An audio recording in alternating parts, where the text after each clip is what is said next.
Assalamualaikum warahmatullahi wabarakatuh. Jadi, hari ini kita akan belajar mengenai siklus air. Tujuan pembelajaran. Yang pertama, mendeskripsikan tahapan siklus air dengan bahasa sederhana. Yang kedua, memberikan contoh fenomena siklus air dalam kehidupan sehari-hari. Apa itu siklus air? Siklus air adalah proses perpindahan air dari permukaan bumi ke atmosfer dengan kembali lagi ke bumi yang terjadi secara terus-menerus.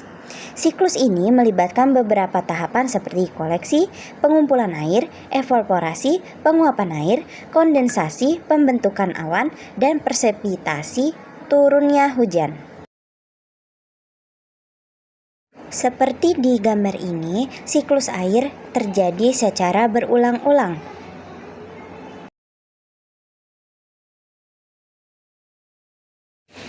Mari dengarkan penjelasannya satu persatu. Koleksi atau pengumpulan air adalah proses di mana air hujan yang jatuh ke permukaan bumi dan meresap ke dalam tanah akan bergerak dan berkumpul di lautan, danau, waduk, dan sungai.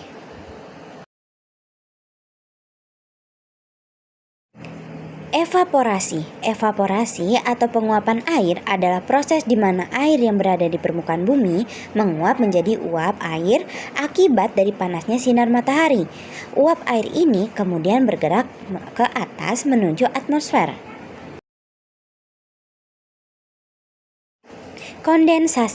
Kondensasi atau pembentukan awan adalah proses di mana uap air yang naik ke atmosfer akan mengalami pendinginan dan berubah menjadi titik-titik air. Titik-titik air akan mengembun dan berkumpul sehingga menciptakan sebuah awan. Berikutnya, presipitasi. Presipitasi atau turunnya hujan adalah proses di mana titik-titik air di awan akan semakin banyak dan berat, sehingga jatuh ke permukaan bumi dalam bentuk hujan. Air hujan yang jatuh ke bumi akan kembali ke sungai, danau, waduk, lautan, dan meresap ke dalam tanah.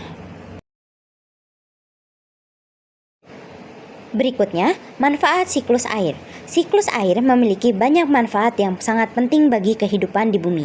Berikut adalah beberapa manfaat dari siklus air. Yang pertama, menjaga kesediaan air di bumi. Siklus air memastikan air terus tersedia di bumi, baik di lautan, danau, waduk, sungai, maupun tanah. Yang kedua, mengisi sumber air tanah. Penyerapan air hujan ke dalam tanah membantu mengisi kembali sumber air tanah. Air tanah digunakan untuk kebutuhan sehari-hari seperti air minum yang berasal dari sumur dan untuk pertanian. Yang ketiga, menjaga ekosistem. Siklus air menjaga ekosistem agar tetap seimbang dengan menyediakan air yang diperlukan oleh semua makhluk hidup.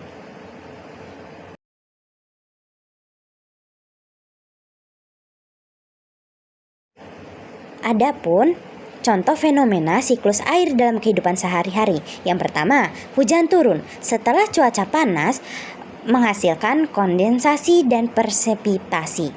Kedua, ada embun. Embun di pagi hari, proses kondensasi.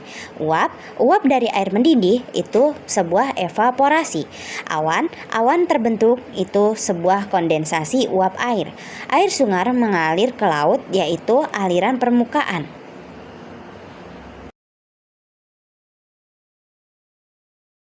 Ada pula kosakata yang kita gunakan di dalam materi kali ini. Yang pertama adalah siklus. Siklus merupakan rangkaian peristiwa atau proses yang terjadi secara berulang dan terus-menerus. Yang kedua, kondensasi. Perubahan uap air di udara menjadi titik-titik air yang kemudian berkumpul menjadi awan.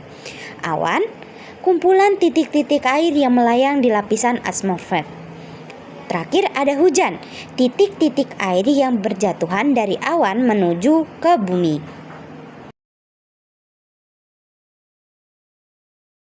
Baik anak-anak, sekian materi tentang siklus air yang Ibu sampaikan. Tolong diperhatikan baik-baik bahwa menjaga air itu sangat penting bagi siklus hidup manusia dan semua makhluk hidup. Terima kasih.